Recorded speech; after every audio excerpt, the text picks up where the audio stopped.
This video is brought to you by a group of people try to graduating on time.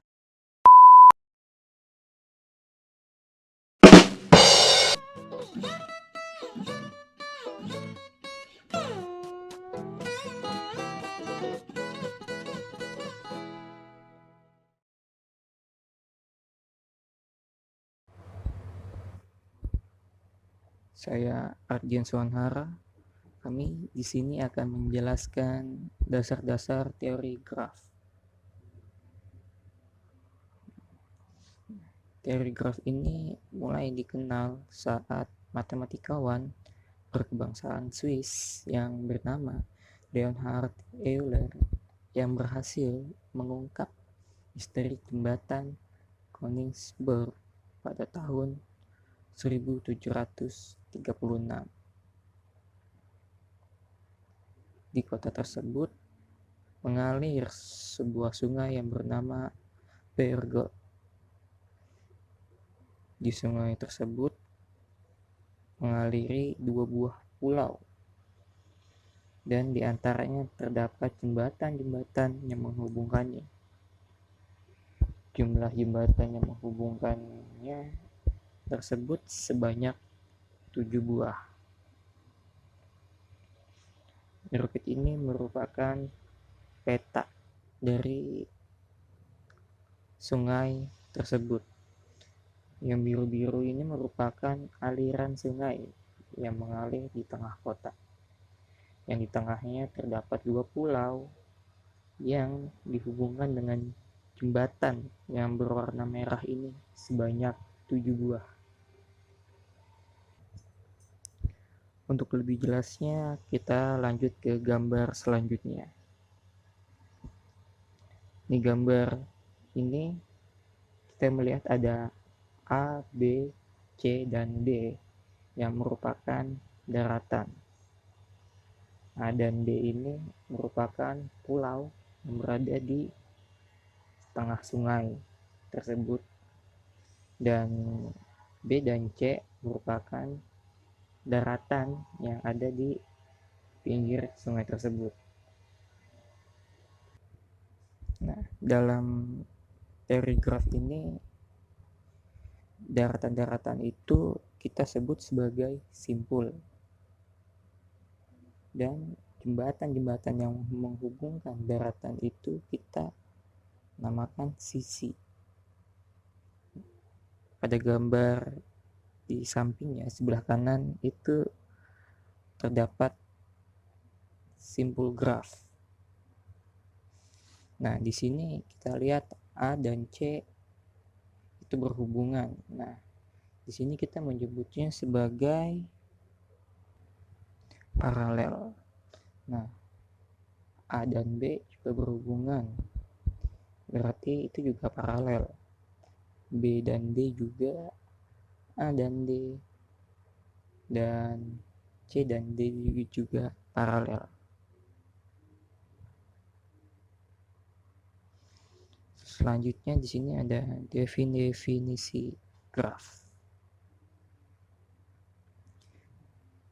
Nah, graf adalah bagan yang memuat informasi yang diinterpretasikan secara tepat. Graf ini digunakan untuk mempresentasikan objek-objek diskrit dan hubungan antara objek-objek tersebut. Tujuan dari graf ini adalah untuk memvisualisasikan objek agar lebih mudah untuk dimengerti.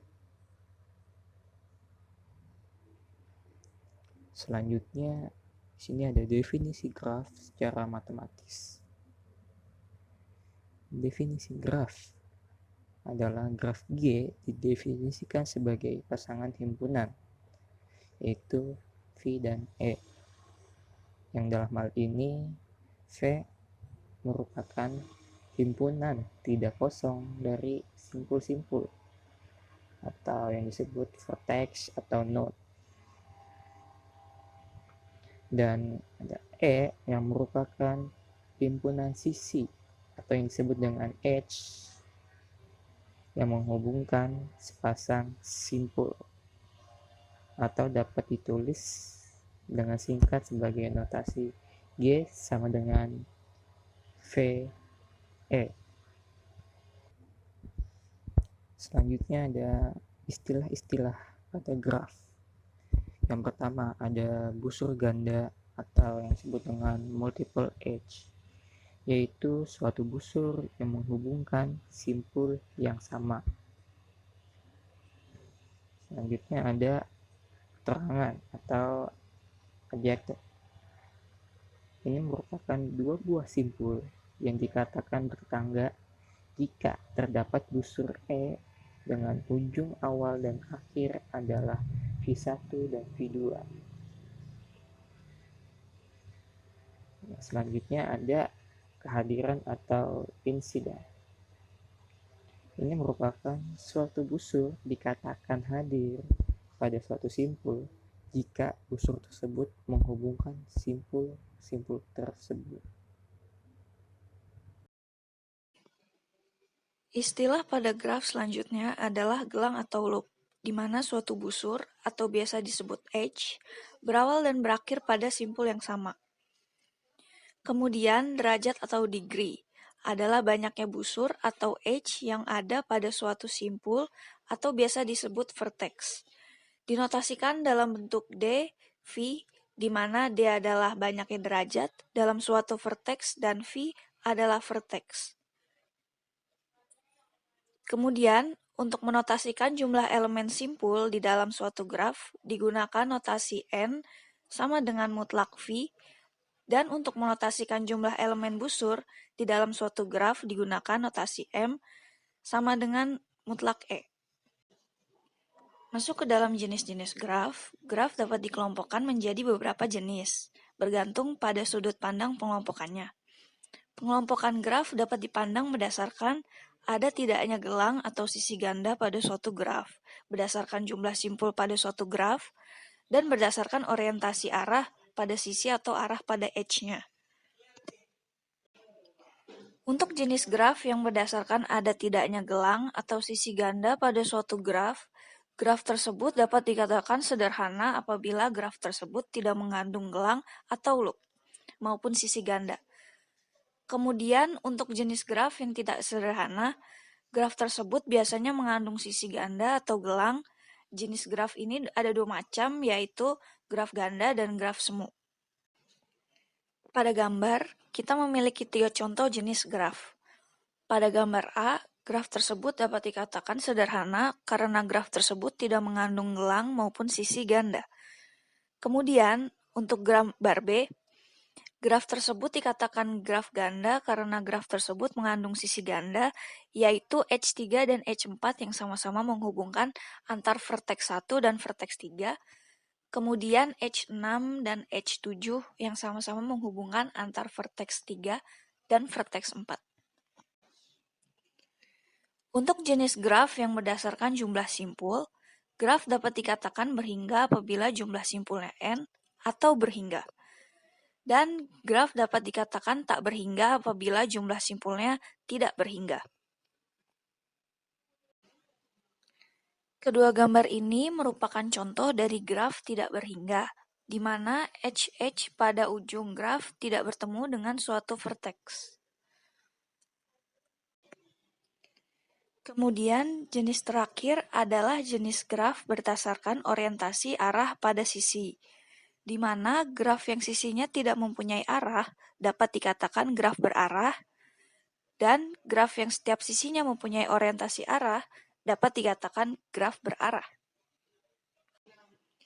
Kedua gambar ini merupakan contoh dari graf berarah, di mana gambar ini memiliki arah pada setiap edge yang menghubungkan antar elemen vertexnya.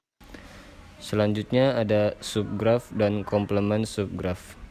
Misalkan G sama dengan VE adalah sebuah graf, G1 sama dengan V1 E1 adalah subgraf dari G jika V1 komplement V dan E1 komplement E. Komplement dari subgraf G1 terhadap graf G adalah graf G2 sama dengan V2 E2 sedemikian sehingga E2 sama dengan E min E1 dan V2 adalah himpunan simpul yang anggota-anggota E2 bersisian dengannya. Berikutnya ada subgraf dan komplement subgraf. Situ ada gambar A, graf G1, gambar B subgraf, dan gambar C itu ada komplement subgraf gambar B. Kita lanjut ke derajat. Derajat suatu simpul yang dikatakan dengan D dalam kurung V adalah banyaknya ruas yang menghubungkan suatu simpul. Contoh nih, ini adalah graf G1. Ini adalah simpul 1, simpul 2, dan simpul 3. Yang dinamakan derajat adalah yang menggabungkan antara simpul-simpul. Ini garis-garis nih. Sampai ini semuanya. Ini adalah dinamakan derajat. Sedangkan derajat graf G adalah jumlah derajat semua simpul graf G.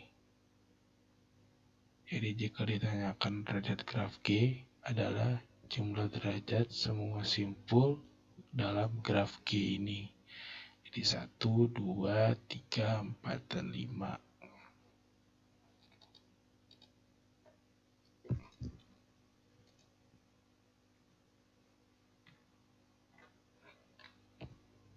Graf G1, D1 sama dengan D4 sama dengan 2, maksud dalam ini adalah simpul 1 dalam graf G1 mempunyai 2 derajat yang menghubungkan kedua simpul. Ini kedua simpul, yang ini yang menghubungkannya nih, jadi punya 2 dia. Mereka dalam satu simpul ini punya 2 derajat. Demikian pula dengan yang ini, D2 dan D3. Dia mempunyai 3, jadinya dia derajat simpul 2 ini mempunyai 3 derajat yang menghubungkan ke 1, menghubungkan ke 3, menghubungkan ke 4.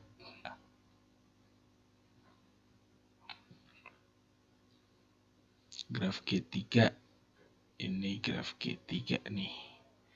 D5 mempunyai derajat 0 karena dia adalah simpul terpencil atau isolated. Dia tidak mempunyai derajat dan tidak mempunyai hubungan ke simpul lain. Cuma 1 doang nih di dalam graf 3. Dalam G3. Simpul 4 dalam graf 3. Ini dia dikatakan simpul akhir. Jadi semuanya terhubung sudah, semua punya semua punya derajat kepada simpul lain. Dan 4 dikatakan simpul akhir, dia hanya mempunyai 1 hubungan. Tidak punya hubungan ke lain, tidak bergantung kepada simpul lain.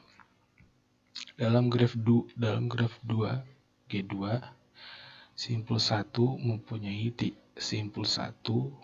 3 derajat beririsan dengan ruas ganda. Jadi di sini simpul 1 ini mempunyai 3 karena kenapa? Simpul dengan ruas ganda ini termasuk tetap dalam hitungan derajat.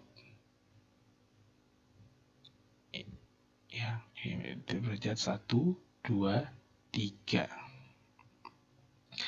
Simpul 3 dalam graf G2 mempunyai 4 derajat.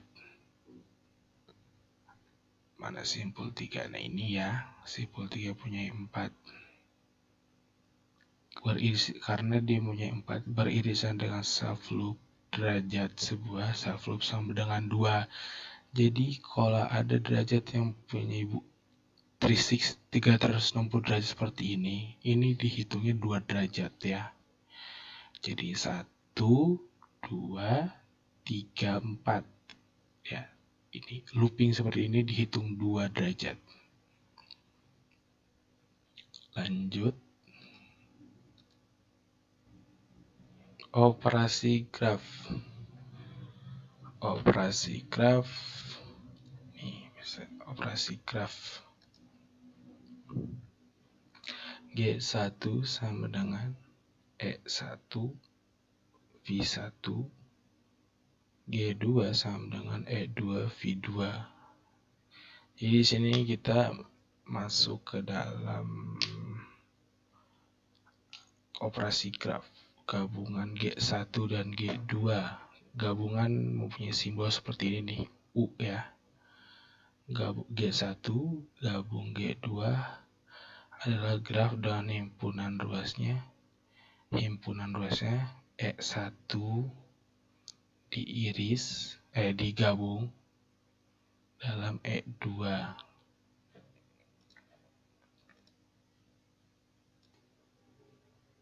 Sini lanjut operasi graf ya. G1 sama dengan E1 V1. G2 sama dengan E2 dan V2. Gabungan G1 gabungan G2 adalah graf dengan himpunan ruasnya E1 dan E2.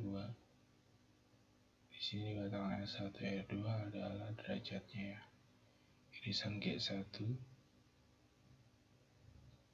G2 dengan himpunan ruasnya E1 iris E2. Selisih G1 dan G2 dengan himpunan ruasnya E1 dan E2. Selisih G2 G1 dengan himpunan ruasnya E2 E1 perjumlahan ring atau dikatakan ring sum G1 G2 dengan himpunan graf ruasnya E1 gabungan E2 dikurangi E1 irisan E2. Nama saya Faris Prasetyo Novanto, NPM 12 11 8 559 akan melanjutkan presentasinya. Lalu selanjutnya ada contoh dari operasi graf. Diketahui di sini ada dua buah graf, yaitu graf G1 dan graf G2. Di sini akan dicoba melakukan operasi gabungan dan irisan. G1 digabungkan dengan G2, maka hasilnya akan seperti gambar di sebelah kiri ini. Lalu selanjutnya G1 irisan G2, yaitu diambil yang sama-sama memiliki edge-nya yang sama gitu, jadi diambil, sisanya nggak dibuang. Lalu selanjutnya ada operasi selisih. G1 min G2, maka hasil akan seperti ini, yaitu graf G1 dibuang atau dihapus graf G2 nya termasuk si irisan yang tadi. Begitu juga sama jika graf G2 diselisihkan dengan G1. Selanjutnya penjumlahan ring G1 dan G2. Penjumlahan ini menggabungkan graf G1 dengan G2, tetapi dihapus irisannya, yang vertex irisan yang tadi, yang di atas. Selanjutnya ada dekomposisi. Suatu graf G dikatakan dikomposisikan menjadi K dan L bila G sama dengan K gabungan L dan K irisan L. Contohnya bisa kita lihat seperti gambar yang di bawah ini. Terdapat graf G, graf K, dan graf L. Selanjutnya penghapusan atau deletion. Penghapusan dapat dilakukan pada simpul ataupun ruas. Di sini pertama kali kita mencontohkan penghapusan simpul terlebih dahulu. Notasinya adalah G min V. Yang ingin dihapus adalah V2. atau vertex 2. Contohnya ada di gambar bawah ini. Di kiri itu adalah graf awalnya, lalu dilakukan penghapusan simpul V2. Maka vertex V2 hilang, termasuk juga edge-nya yang mengarah ke dia juga ikutan hilang. Lalu selanjutnya untuk penghapusan ruas, sama seperti tadi, tapi yang dihapus ini adalah edge-nya. Notasi adalah G min edge. Yang ingin dihapus adalah edge yang ketiga yang di tengah. Jadi kalau gambar awal itu yang sebelah kiri seperti itu, jika dihapus maka edge 3-nya hilang, hanya kotak seperti biasa, situ aja.